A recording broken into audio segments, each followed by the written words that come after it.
Greetings, history enthusiasts.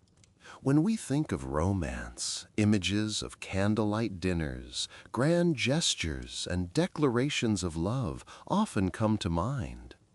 But what if I told you that for the vast majority of ancient Romans, these modern notions of dating and love at first sight were practically alien concepts? The world of Roman relationships was an intricate tapestry woven with threads of social status, economic necessity, and political ambition. It was a landscape where individual romantic desire often took a back seat to family duty and societal expectation. Today, we're going to peel back the layers of time to reveal the fascinating and often surprising realities of how ancient Romans navigated the intricate dance of attraction, marriage, and companionship. Prepare to have your modern assumptions about love and relationships thoroughly challenged. To understand Roman dating, we must first grasp a fundamental truth. Marriage in ancient Rome was primarily a social and economic contract, not a romantic union. It was less about finding your soulmate and more about solidifying family alliances, producing legitimate heirs, and maintaining or elevating social standing. Young Romans, particularly those from the upper classes, didn't date in the sense of going on individual outings to get to know someone. Instead, their future was often meticulously planned by their parents. For the Roman elite, a marriage could forge powerful political connections, combine vast estates, or ensure the continuation of a prestigious family name. Even for the lower classes, a stable marriage offered economic security and a shared labor force. This pragmatic approach meant that personal feelings, while not entirely irrelevant, were certainly not the primary drivers of marital decisions. Given that marriage was a strategic alliance, it's no surprise that arranged marriages were the norm across all social strata, though with varying degrees of parental involvement. Parents, especially the paterfamilias, the head of the family, held immense authority over their children's marital choices. They would carefully vet potential spouses based on family reputation, wealth, political influence, and even physical suitability. Consider the example of Cicero, the famous orator, who arranged the marriage of his daughter Tullia multiple times to further his own political career. While children might have had some limited input, outright refusal was rare, particularly for daughters. The family's honor and future were paramount, far outweighing individual romantic preferences.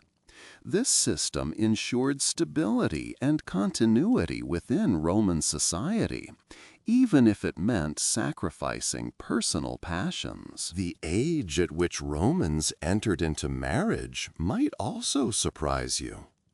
Roman law stipulated that girls could be legally married from the age of 12 and boys from 14. However, in practice, girls often married in their late teens, while men typically married later, in their mid-20s or even 30s, after establishing their careers or political ambitions. This age gap was quite common and reflected the differing roles expected of men and women.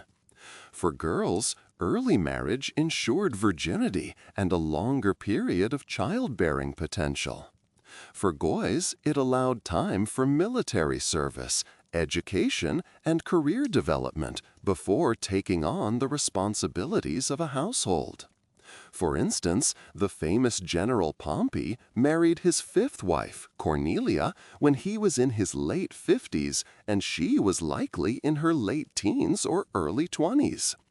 These unions, though disparate in age, were considered perfectly normal and practical within Roman society. Central to nearly every Roman marriage, especially among the elite, was the concept of the dos, or dowry. This was a payment or property transferred from the bride's family to the groom or his family, intended to support the wife within the marriage and contribute to the maintenance of the new household. The dowry was not just a gift, it was a legally binding part of the marriage contract, and its size often reflected the social standing of the bride's family. In return for the dowry, the husband was obligated to manage it for his wife's benefit and protect it.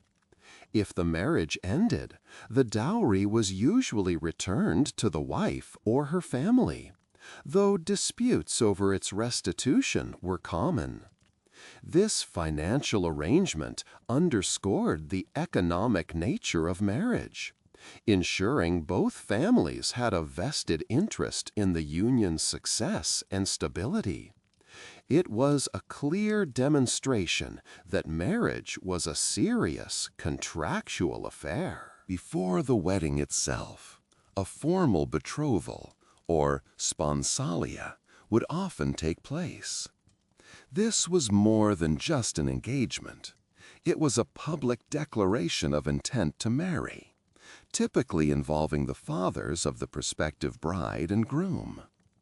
During the sponsalia, promises were exchanged, and a ring, often of iron, would be given to the bride as a symbol of the agreement.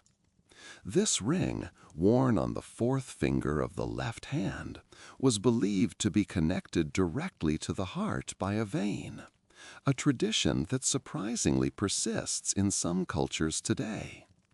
While the sponsalia was a serious commitment, it was not as legally binding as the marriage itself, and could be broken, though not without social repercussions. It served as an official prenuptial agreement, publicly signaling the impending union and allowing time for preparations, both social and logistical. Roman wedding ceremonies varied, but often involved a series of rituals designed to ensure good fortune and solidify the union. The most traditional form for patrician families was confarreatio, a solemn ceremony involving a sacred cake of spelt, witnessed by the Pontifex Maximus and 10 other witnesses. This form was indissoluble and implied a deep religious and social bond. More common were coemptio, a symbolic sale of the bride to the groom, and usus, where a woman became a wife simply by living with a man for a year and a day without absence.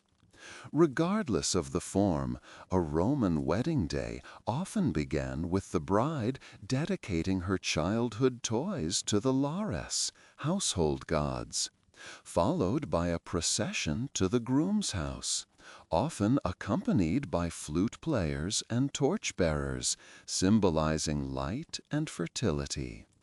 The bride would wear a white tunic, a flame-colored veil, and a special hairstyle. Upon arrival, she would be lifted over the threshold, a superstition to avoid stumbling, which was considered an ill omen.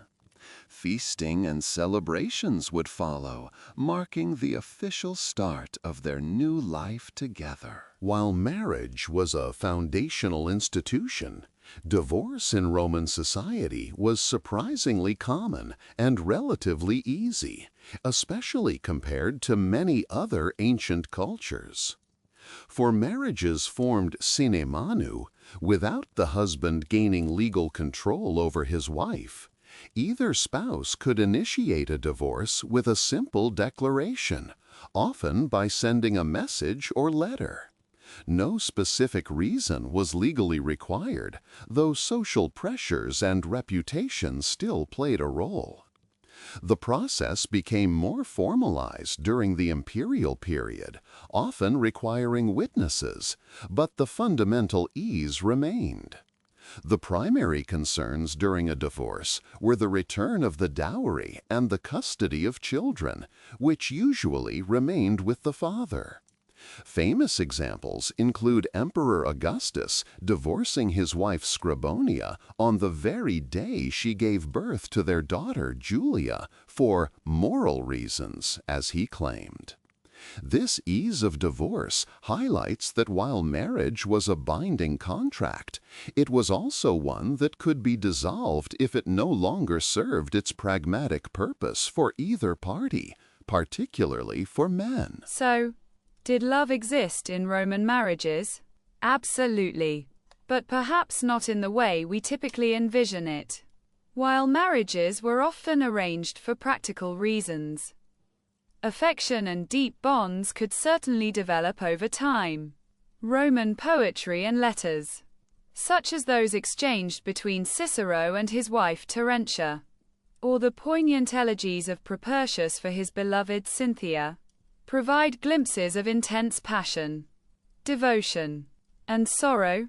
These literary sources reveal that while the initial spark might not have been central to the marital union, shared life experiences, raising children, and mutual respect could foster profound emotional connections. Wives were often seen as companions and confidantes, not just producers of heirs. Grave inscriptions frequently speak of wives as carissima, dearest,